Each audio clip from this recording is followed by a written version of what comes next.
ఎవరితో మీ గాయన? బ్రోకర్ నీకు పిల్లని చేసిండంట. అరే గాడి కోసమేరా గంట సేపు నుంచి ఎదురు చూస్తున్నా. ఇంతకేం చెప్పినావు? నిజం చెప్పినా దెబ్బకి ఈడకుండా నేను ఈడకుండా బెదిరిపోయిండు. ఏం నిజం చెప్పినావు తమ్మి? నీ ఏజ్ 29 కాదు 30 అని చెప్పిన. నిన్ను బ్రో అంటే అంకుల్ పిలువ అని చెప్పిన.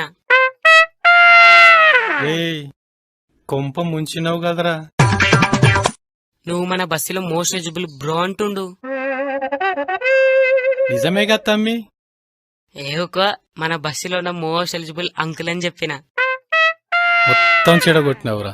1000 అబద్ధాలు ఆడైనా ఒక్క పెళ్లి చేయమని చెప్పిండ్రు. ఓ గట్లనా? గందుకే ఇక నుంచి నిజాలు ఆపేసి నా గురించి అబద్ధాలు చెప్పడం నేర్చుకో. ఇగో ఈ చాక్లెట్ ఇస్తున్నా. ఈ చాక్లెట్ తిని ఎంజాయ్ చేయి. అబద్ధాలు చెప్పాలా? సరే మంచిది. ఇప్పటి నుంచి అబద్ధాలే చెప్తా. సరే ఉంటా.